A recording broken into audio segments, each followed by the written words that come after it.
సిద్ధపడాలా. ముగ్గురు వ్యక్తులు మనం గమనించాం. అబ్రహాం విశ్వాసులకు తండ్రిగా మార్చబడ్డాడు. విశ్వాసంగా అన్ని కఠినమైన పరిస్థితుల్లో నిలబడ్డదాన్ని బట్టి. నోవాహు ఆ తరములో నీతిమంతుడుగా పేరు పొంది అంతవరకు నిలబడ్డాడు కనుక, విధేయత చూపాడు కనుక ప్రభు ఆ వ్యక్తిని ఘనపరిచిన వాడుగా ఉంటా ఉన్నాడు. మూడో వ్యక్తి యోసేపు. ఎలా ఉన్నాడు యోసేపు అని అంటే, చాలా ఎన్నో శ్రమలు అనిపించినప్పటికీ మంచి మాదిరి. బైబిల్లో ఇద్దరు వ్యక్తుల గురించి పరిశుద్ధాత్ముడు ఎలాంటి నెగిటివ్ థింగ్స్ అంటే భిన్నాభిప్రాయం రాయించలేదు. ఒకరు యోసేపు, రెండవది దానియేలు. ఎందుకో పరిశుద్ధాత్ముడు వీరు ఇట్లా వ్యతిరేకంగా ఉన్నారు, ఈ విషయంలో తప్పిపోయారు అన్న సందర్భం ఎక్కడ కూడా రాయబడలేదు. అంత నమ్మకంగా పరిశుద్ధంగా దేవుని సహాయాన్ని కోరుతూ జీవించిన వాడుగా యోసేపు ఉంటూ వచ్చాడు. ఇంకో వ్యక్తిని మనం గమనిస్తాం. హెబ్రీయులకు రాసిన పత్రిక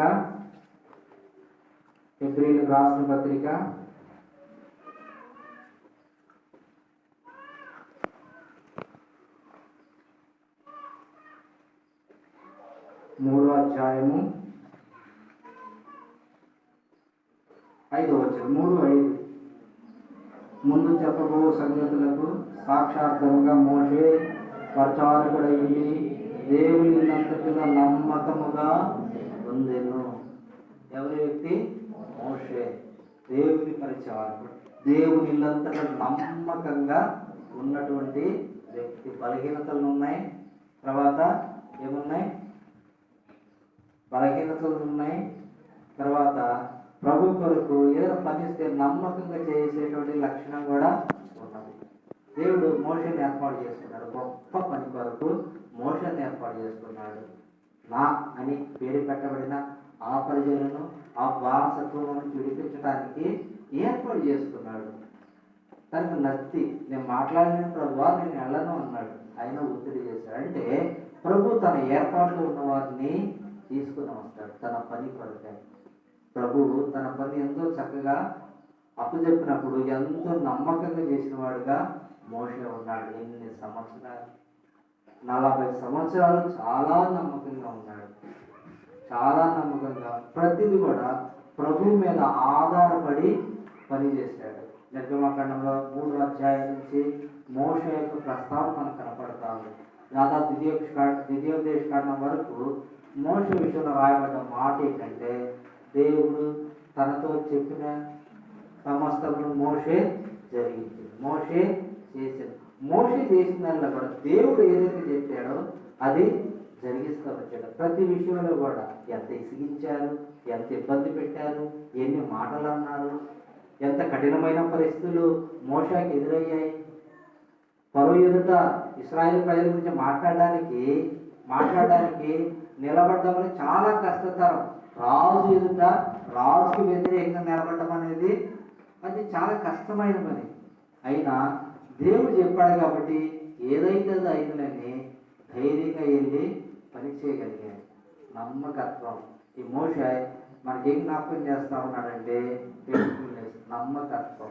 మనకి ఇచ్చినటువంటి పని, పరిచర్య, మనకున్న బాధ్యత అదంతా కూడా నమ్మకంగా ఉండడం అనేది చాలా అవసరం. నిర్లక్ష్య స్వభావం లేకుండా పని అంటే ఏంటి? ఏదైనా అది దేవుని ఇంట్లో చేసినా మన ఇంట్లో చేసిన ప్రతిదీ కూడా చాలా బాధ్యతగా చేయడం అనేది చాలా అవసరం. మనం ఏమనుకుంటామంటే దేవుని మందిరంలో మాత్రము క్రమంగా ఉండాలి, భయభక్తులతో ఉండాలి అని అనుకుంటాం. కుటుంబ విషయంలో కూడా అంతే ఉండాలి.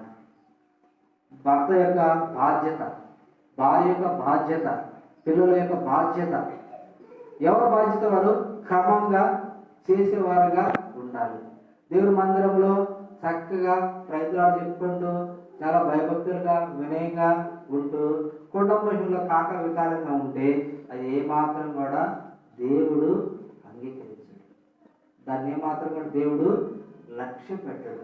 కాబట్టి ప్రతిదీ కూడా చాలా బాధ్యతగా ఉండాలని మోషే ద్వారా జ్ఞాపకం చేయబడతా ఉంది.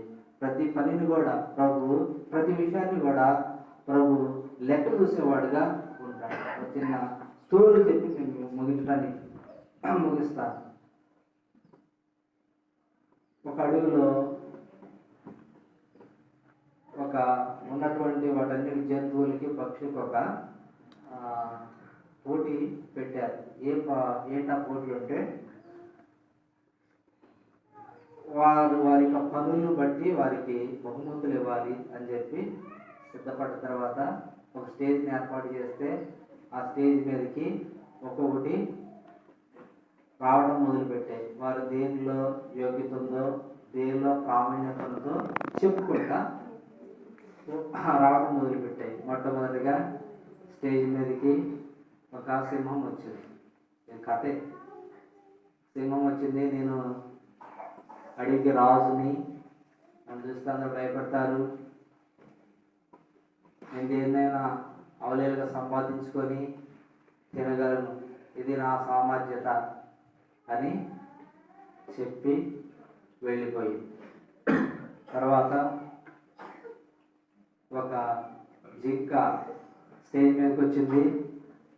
నాకున్నటువంటి బలం ఏంటంటే నా కాళ్ళు చాలా సన్నగా ఉంటాయి, ఎంత వేగంగా నేను పరుగెత్తగలను, క్రూరమైన జంతువు ఏదైనా నా వెంట పడితే అంత సులువుగా నేను దొరకను, తప్పించుకునే ఆ సామర్థ్యత నాకు, ఇది నా బలం అని చెప్పింది. తర్వాత నెమలి కూడా పైకి వచ్చింది, తన యోగ్యత కూడా చెప్పింది. నేను చాలా చక్కగా పూరింపగలను, పురిపితే చక్కగా అందంగా కనబడతాను, అందంగా పురిపి నాట్యం చేయగలను, అందరినీ ఆకర్షించగలను, అందరి హృదయాన్ని ఆహ్లాదింప చేయగలను, ఇది నాకున్నటువంటి బలము అని తన గురించి తాను చెప్పుకుంటా వెళ్ళిపోయింది. ఇట్లా ఒకదాని తర్వాత ఒకటి అక్కడ ఉన్నటువంటి అన్నీ కూడా వాటి గురించి చెప్పుకుంటా వచ్చాయి. తర్వాత చివరిలో తలెత్తుకోవడానికి కూడా కష్టంగా ఉండేటువంటి ఒక కాకి వచ్చింది. అబ్బో కాకి కూడా వచ్చింది.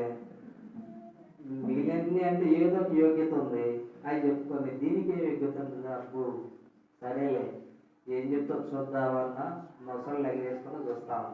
అన్ని నాకు చెప్పుకోదానికి యోగ్యతలు ఏమి లేవు, కానీ 2 విషయాలు చెప్తా అని మొదలుపెట్టింది. మొదటిది, నేను 2 విషయాల్లో బైబిల్లో నా గురించి రాయబడ్డాయి. ఒకటి, నోవాహు ఓడ టైంలో ఆరిందో లేదో చూసి రావడానికి వదిలిపెడితే ఇచ్చిన పని నమ్మకంగా చేసి వచ్చాం. అవును, ఊరి పని పైన చెప్పింది కాకి, అప్పుడు ఎంత గొప్పదే, పర్లేదు. ఇంకొకటి, రెండేది ఏమిటంటే ఏలియా అన్న ఒక ప్రవక్త ఉన్నాడు. యెజెబెల్ లాంటి ఒక భయంకరమైనటువంటి స్త్రీకి భయపడి దైవజనుడు కేరీతు వాగు దగ్గర ఉన్నప్పుడు దేవుడు నాతో చెప్పాడు, ప్రతి దినము మాంసపు రొట్టె తీసుకెళ్ళి ఇవ్వమంటే నమ్మకంగా ఆయన అక్కడ ఉన్న నాళ్ళు నమ్మకంగా తీసుకెళ్ళి నాకు తినాలనిపించినా తినకుండా డైలీ ఇచ్చి వచ్చాను. ఇది ఈ 2 అని ముగించి ఇప్పుడు ప్రైజ్ ఎవరికి చెప్పది? అన్నీ ఒక్కసారికి 1-2 పాయింట్లు చెప్పిన తర్వాత అన్నీ కూడా క్లాప్స్. అవురా అమ్మో, కాకి నల్లగా ఉంటుంది, చిల్లి అనుకుంటుంది, ఎంత ఘనత ఉంది, ఎంత ప్రాముఖ్యత ఉంది అని అన్నీ కూడా అభినందించాయి. కాకి బహుమానం అందింది. ఫస్ట్ ప్రైజ్ ఎవరికి? కాకి. ఉపయోగపడే పని, మొట్టమొదటి పని ఉపయోగపడి, రెండవ పని ఉపయోగపడి, ఎలా చేసాయి? చెప్పింది చెప్పినట్టు నమ్మకంగా. మనం కూడా మనకి మన విశ్వాస జీవితంలో మన పని నమ్మకంగా చేసినప్పుడు ప్రభు మనల్ని అభినందించేవాడుగా ఉంటాడు. తగిన బహుమతిని ప్రభు మన కొరకు సిద్ధపరుస్తూ ఉన్నాడు. మనం ఏ బహుమతి లేకపోయినప్పుడు ఎట్లా ఉంటాం? ముఖము చిన్నపుచ్చుకొని తల నేలకు వేయాల్సి వస్తుంది. సిగ్గులేని ముఖము గలవారమై ఆయన ఎదుర్కోవడానికి సిద్ధపడే వారంగా మనము భూమి మీద పనిచేయాల్సి ఉంటుంది. 4 వ్యక్తులు చూసాం. మొట్టమొదటి వ్యక్తి అబ్రహాము, విశ్వాసం. రెండో వ్యక్తి నోవాహు, విధేయత. మూడో వ్యక్తి యోసేపు, సహనం లేదా ఓర్పు. నాలుగో వ్యక్తి మోషే, నమ్మకత్వం. తనకి ఇవ్వబడినప్పటిలో నమ్మకము. ఈ విషయాల్లో మనం ఎలా ఉన్నాం అని మనం జ్ఞాపకం చేసుకుంటూ హృదయ బలలో పాలు పొందుతాం.